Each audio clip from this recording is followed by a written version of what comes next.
Good morning class 12th। I hope आप सभी लोग अच्छे होंगे, अच्छे से पढ़ाई कर रहे होंगे और अभी तक का जो भी कॉन्सेप्ट हम लोगों ने डिस्कस कर रखा है through online mode means higher order derivative तक, ठीक है ना, वहाँ तक शायद आप लोगों ने कंप्लीट कर रखा है।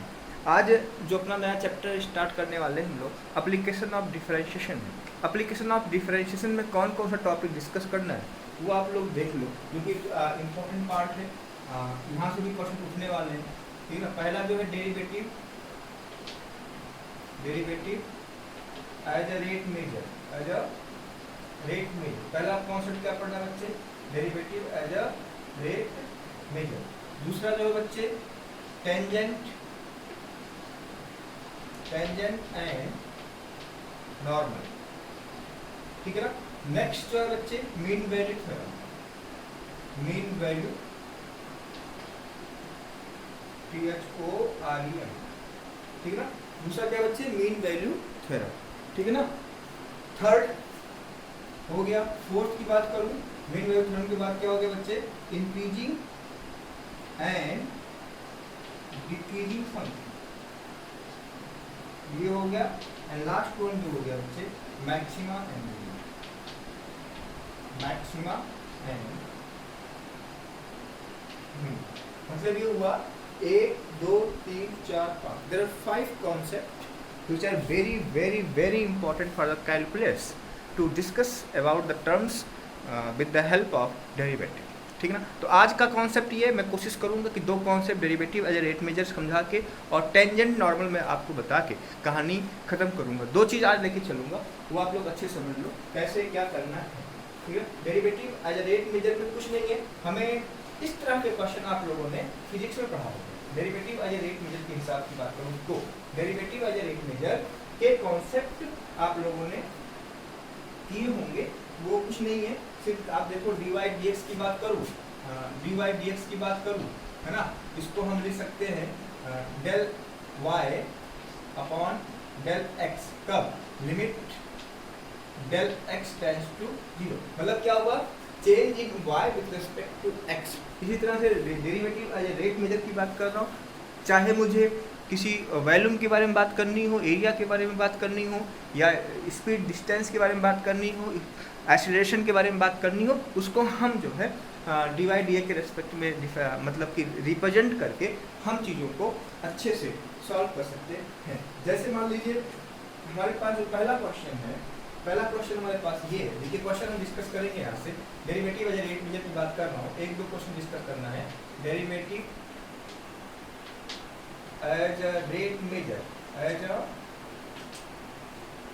रेट मेजर की बात करूं तो इस तरह के क्वेश्चन में कैसे डिस्कस करना देखो आप लोग। जैसे मान लीजिए क्वेश्चन की बात करूं, ठीक है ना। क्वेश्चन हमारा ये है अ बैलून, आप लोग लिखो question, a balloon which always remain spherical. क्या भाई? रिमेन क्या है? स्फेरिकल है। क्या भाई? स्फेरिकल है, ठीक है ना। हैज ए वेरिएबल डायमीटर, क्या लिखा है? Variable diameter. क्या दिया हुआ? वेरिएबल डायमीटर की वैल्यू क्या है भाई? 3/2 2x + 3, 2x + 3। डिटरमाइन या फाइंड, जो क्वेश्चन हमारा ये है, find the rate of change of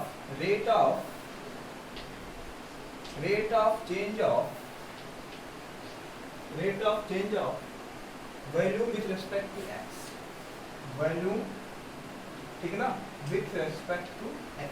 ये इसलिए क्वेश्चन करा रहा हूँ जिससे कि मैं आपके अंदर ये चीज निकाल सकूं, ये चीज डाल सकूं कि what is the meaning of derivative as a rate measure. तो एक बैलून है जो रिमेन स्फेरिकल है, जिसके पास एक वेरिएबल डायमीटर है जो आपको बोर्ड पे दिख रहा है। हमें फाइंड करना है rate of change of volume, rate of change of volume. मान लो अगर v है, v स्टैंड फॉर वॉल्यूम, ठीक है ना। तो हमें क्या निकालना बच्चे? dv अपॉन dx, ये हमको कैलकुलेट करना है। और आपको पता है कि भाई वॉल्यूम का जो है वॉल्यूम ऑफ स्फेरिकल क्या होता है, ठीक है ना। तो देखो क्वेश्चन समझ में आ गया, क्वेश्चन आप लोगों ने लिख लिया। आइए देखिए v क्या होता है वॉल्यूम का? 4/3 पाई आर क्यूब। जी कितना है, जी की वैल्यू कितनी है देखो यहाँ पे 3/2 2x प्लस 3। तो यहाँ से आर की वैल्यू क्या हो जाएगी अपॉन 2, मतलब क्या हो गया 3/4 2x प्लस 3। वैल्यू पुट कर रहा हूँ 4/3 पाई आर की वैल्यू क्या है बच्चे 3/4 2x प्लस 3 की पावर 3। तो ये क्या देगा भाई 4/3 पाई इंटू 3 की पावर 3 4 की पावर 3, ठीक है ना 2x प्लस 3 का होल क्यूब। ये तो हुआ, बोलो। अब एक 4 से 4 कट जाएगा, एक 3 से 3 कट जाएगा, जो हमारे पास पार्ट बचेंगे, ठीक है ना। पार्ट क्या बचने वाले हैं देखो 3 का स्क्वायर 9, 3 का स्क्वायर 9 बोलो, और 4 का स्क्वायर 16 पाई 2x प्लस 3 का whole cube. This is what, देखो इसको मैं मिटा दे रहा हूँ, इसको मिटा दे रहा हूँ यहाँ से। ये हमें क्या दिया v दिया, but what we are going to find rate of change of value with respect to x means क्या निकालना मुझे dv dx। एक बहुत ही आसान सा क्वेश्चन लिखा जिसको मैं आपको as a derivative as a rate measure solve करने की बात की। तो 9/16 पाई इसको सॉल्व करके 3 2x प्लस 3 का होल स्क्वायर इंटू 2। रिजल्ट क्या होगा 2 1 जा 1 2 8 जा 9 9 3 जा 27 8 पाई 2x प्लस 3 का whole square gives rate of change of value with respect to x। ठीक है, इसको आप कर लो, अच्छा क्वेश्चन था, ठीक है ना। इस तरह से क्वेश्चन करने हैं हमें, जैसे कि हमें क्वेश्चन दिया हुआ है उसको समझना है और टैकल करना कि किसको किसके रिस्पेक्ट में डिफरेंशिएट करके निकालना। आइए एक क्वेश्चन हम और करेंगे, उसके बाद हम आगे चलेंगे, ठीक है ना।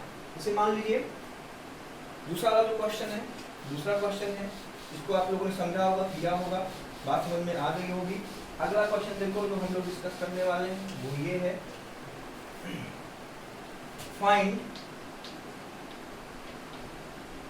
find the rate of change of value, rate of change of value, ठीक है ना। find the rate of change of value of a sphere, चलिए इसी की बात कर लेता हूँ, of a sphere with respect to surface area, with respect to surface area when radius is when r is 2। तो आप देखो अगर सोल्यूशन की बात कर लूं तो b stand for value agree और s stand for surface area, ठीक है ना। तो क्या निकालना है rate of change of value with respect to surface area, हमको ये तो कैलकुलेट करना है। We first of all we focused our target, what we are going to find means dv rate of change of value with respect to surface area means क्या find करना है dv ds, ठीक है ना। अब आप देखिए v स्टैंड, v की वैल्यू क्या है, आप देखो यहाँ पे 4/3 पाई r क्यूब। s की वैल्यू क्या है, s की वैल्यू क्या है याद करो 4 पाई r स्क्वायर। स्क्वायर की बात कर रहा हूँ, ठीक है ना। अब देखो हमें क्या निकालना है dv ds निकालना है। इसमें आपको देखो, इसमें आपको वेरिएबल क्या दिख रहा है, इसमें पैरामीटर देखो 4/3 constant, pi constant, 4 pi constant. What will have a common relation between volume and surface area is what r means r क्या हो गया पैरामीट्रिक हो गई। अगर मैं r को पैरामीट्रिक मान के चल रहा हूँ तो यहाँ से dv dr निकलेगा, dv dr क्या होगा 4/3 पाई 3r स्क्वायर। यहाँ से क्या होगा ds dr क्या होगा भाई 4 2 जा 8 पाई r। बात समझ रहे हो, इसको सब काट देंगे, हमारे पास क्या आएगा 4 पाई r स्क्वायर। कैसे निकालोगे dv ds, कैसे निकालोगे भाई dv dr का whole upon ds dr। Result क्या होगा देखो 4 pi r square upon 8 pi r ना, 4 1 जा 1 4 2 जा 8 पाई से पाई कैंसिल, r से r cancel, r upon 2, r की वैल्यू क्या है 2 2 अपॉन 2, रिजल्ट विल बी 1, ठीक है ना। तो इस तरह से आप लोग क्वेश्चन करो, ठीक है ना। नहीं आए तो मेरे से पूछो, बात समझ में आ गई। अब इस तरह से बहुत सारे क्वेश्चन आपको देखने को मिलेंगे, तो इस तरह से आप क्वेश्चन करो। एरिया, रेट ऑफ मेजर, है ना, कि रिलेशन कैसे निकाल पा रहे हो, रिलेशन निकालना आपको आना चाहिए, और क्वेश्चन भी आप लोगों को करना आना चाहिए, जिससे कि आप लोग क्वेश्चन बना सको। सिंपल सी बात, अगर क्वेश्चन आप बना ले गए, है ना, क्या निकालना है वो कर ले गए, तो आपके लिए क्वेश्चन बहुत ही आसान हो जाएगा। नहीं कर पाओगे, नहीं लिख पाओगे तो दिक्कत आएगी, ठीक है ना। तो भाई रेट ऑफ मेजर में इतना आप लोग करो। दूसरा जो पार्ट बनने वाला है वो ये है कि टेंजेंट एंड नॉर्मल की हमें बात करनी है। किसकी बात करनी है? Tangent and normal. आइए थोड़ा सा डिस्कस कर ले, क्वेश्चन हम कल डिस्कस करेंगे, ठीक है ना। थोड़ा सा स्पीड के साथ पढ़ना है। तो derivative as a rate measure में कुछ नहीं है, only read the question carefully and try to find the solution. Means इसमें बहुत सारी चीज़ें होंगी, आपको मैं बता देना चाहूँ। स्फेयर से जुड़े हुए क्वेश्चन होंगे, कोन से जुड़े हुए क्वेश्चन होंगे, कोन हो गया, क्यूबाइड से जुड़े हुए क्वेश्चन होंगे, फ्रस्टम से जुड़े हुए क्वेश्चन होंगे, ट्रायंगल से जुड़े हुए क्वेश्चन होंगे। मतलब ये हुआ कि जितने टाइप के रिलेशन बन सकते हैं उतने टाइप के क्वेश्चन होंगे। सिंपल सा तरीका एक ही है करने का, hit the target what we are going to find and connect the questions with the relations, ठीक है ना। आइए, टेंजेंट नॉर्मल कुछ नहीं है। टेंजेंट नॉर्मल के बारे में आप लोगों को मैंने आपको पहले भी बता रखा है, ठीक है ना। टेंजेंट एंड नॉर्मल, बात समझो। टेंजेंट नॉर्मल क्या है? ये इक्वेशन ऑफ लाइन है, कुछ नहीं है। क्या है? Equation of line.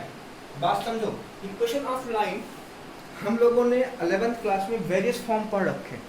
उस वाले केस में 6 या 7 वेरियस फॉर्म थे, 6 या 7 वेरियस फॉर्म को हमें यूज करना है, ठीक है ना। वहां देखो स्लोप निकालना हम लोगों ने सीखा। स्लोप की बात करें, slope of line m equal to tan theta y2 minus y1 upon x2 minus x1। दूसरा जो था भाई dy dx at a point. ये 3 चीजें थी। देखो, अगर थीटा की बात कर रहा है तो हम स्लोप निकाल लेंगे, 2 पॉइंट्स की बात कर रहा है तो स्लोप निकाल लेंगे, अगर डेरिवेटिव की हेल्प से सॉल्व करना है तो डेरिवेटिव की हेल्प से निकाल। तो यहाँ पे हम टेंजेंट नॉर्मल को यूज कर रहे हैं। किसमें? बोलिए, किसमें यूज कर रहे हैं? यूज कर रहे हैं एप्लीकेशन ऑफ डेरिवेटिव में। तो हम क्या कर रहे हैं, मान लो स्माइली है, क्या है? स्माइली हम लोगों ने इसको बना लिया। ये हमारे पास x एक्सिस है, ये हमारे पास y एक्सिस है, यहाँ पे कोई पॉइंट है, दिस इज व्हाट टेंजेंट।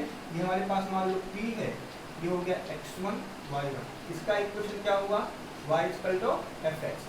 और इस लाइन की जो परपेंडिकुलर होगा बच्चे, जो परपेंडिकुलर लाइन होगी वो क्या कहलाएगी? बोलो, वो कहलाएगी नॉर्मल। तो टेंजेंट हो गया और नॉर्मल हो गया, इस हम पॉइंट को टेंजेंट बोलेंगे, ठीक है ना। क्या बोलेंगे बच्चे? टेंजेंट। ये क्या हो गया? नॉर्मल। तो आप देखो, ये दिस इज व्हाट हमारे पास क्या दिया? y इक्वल टू fx, ठीक है ना। First of all we check the point lies on the curve or not. One thing is very important कि क्या पॉइंट कर्व पे लाई करता है कि नहीं। अगर लाई करता है तभी बात बनेगी, अदरवाइज हम दूसरा कॉन्सेप्ट यूज करेंगे, ठीक है ना। तो आपके सिलेबस में, सीबीएसई बोर्ड के सिलेबस में पॉइंट जो है कर्व पे लाई करेगा ही करेगा। तो देखिए, m इक्वल टू क्या होगा? m इक्वल टू क्या होगा? dy dx at point p। इसको अगर हमने नाम दे दिया p, क्या दे दिया? p।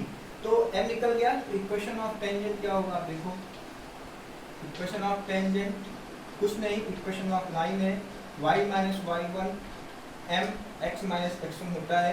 तो यहाँ से m की वैल्यू क्या है बच्चे? y minus y1 equal to dy dx at p x minus, ठीक है ना। This is the equation of tangent. अब इसमें आप केस जानते हो कि अगर ये इनफाइनाइट हो जाए तो क्या होगा, ठीक है ना। तो tangent perpendicular to y axis हो जाएगा, पैरेलल हो जाए तो dy dx क्या होगा? 0 हो जाएगा। इक्वली इंक्लाइंड होगा तो dy dx की वैल्यू क्या हो जाएगी? प्लस माइनस 1 हो जाएगी, ठीक है ना। तो ये सारी चीज़ें आप क्लास 11th में डिस्कस कर रखे हैं। हम सीधे टारगेट की बात करूंगा, ठीक है ना। अब आप देखिए, यहाँ देखो, नॉर्मल की बात करूँ। नॉर्मल क्या है? परपेंडिकुलर टू द टेंजेंट, है ना। तो स्लोप निकल जाएगा। आप देखो, नॉर्मल क्या होता है?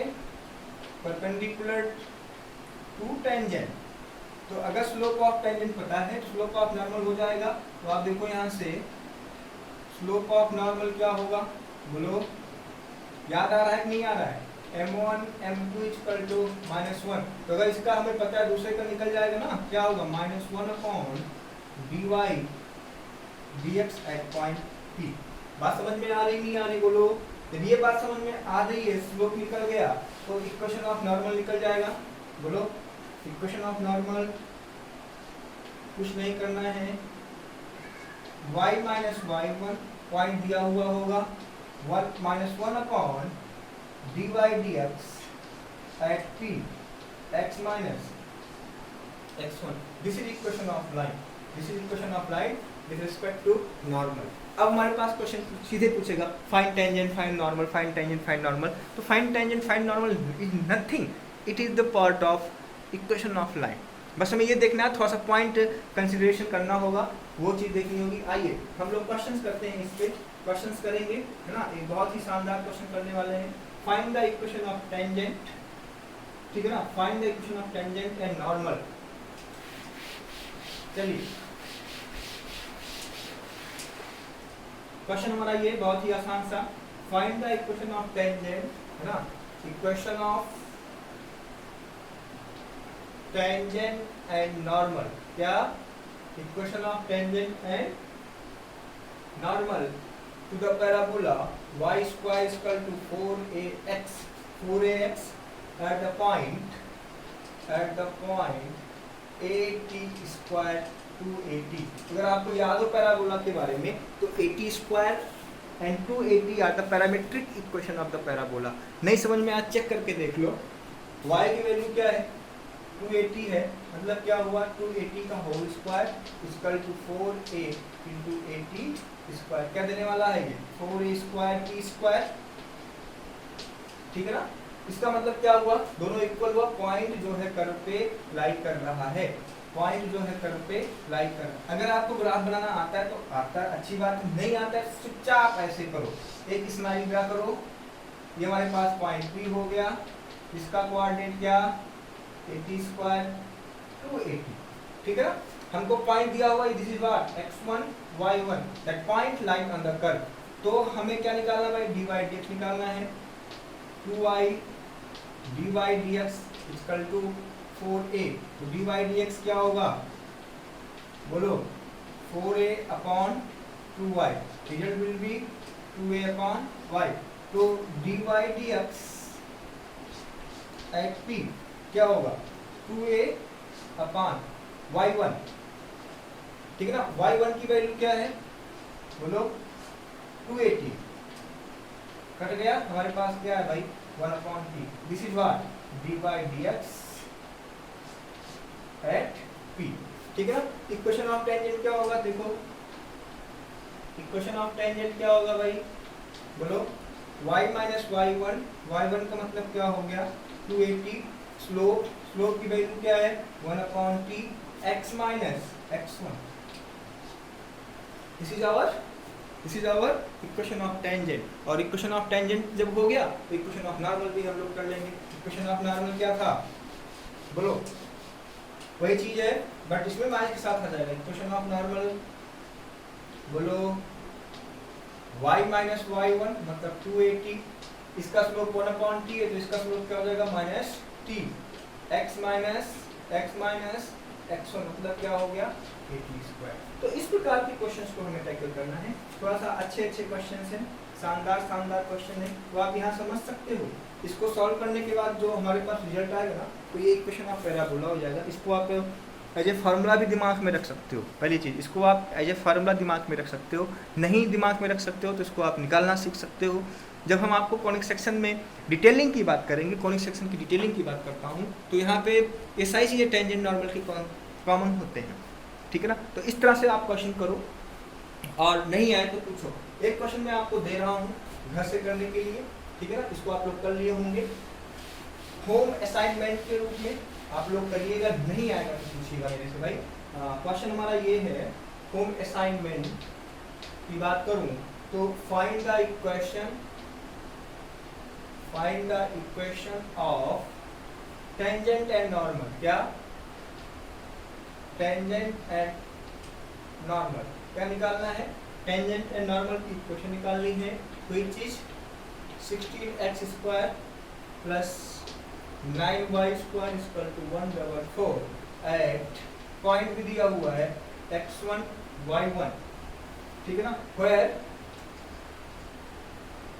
x1 इक्वल टू 2, y1 की वैल्यू जो है ग्रेटर देन 0 हुआ है। इस कंडीशन की हेल्प से हम पॉइंट निकाल लेंगे और पॉइंट निकल जाएगा तो हमें इक्वेशन ऑफ टेंजेंट और नॉर्मल लिखने में कोई दिक्कत नहीं होगी। तो बेटा हमारे पास derivative as rate measure tangent normal का कॉन्सेप्ट लगभग क्लियर है। एक कॉन्सेप्ट और है ऑर्थोगोनल कर्व किसे कहते हैं, वो हम कल लिखवा देंगे। उसके बाद लिखवाने के बाद हम क्वेश्चन डिस्कस कर लेंगे, ठीक है ना। टेंजेंट नॉर्मल कंप्लीट हो रहा है, कल हम थोड़ा सा टाइम और देंगे टेंजेंट नॉर्मल के बारे में, अदरवाइज हम मीन वैल्यू थ्योरम की बात करेंगे, ठीक है ना। इतना करो, नहीं आए तो पूछो बच्चे, ठीक है। थैंक यू बच्चे।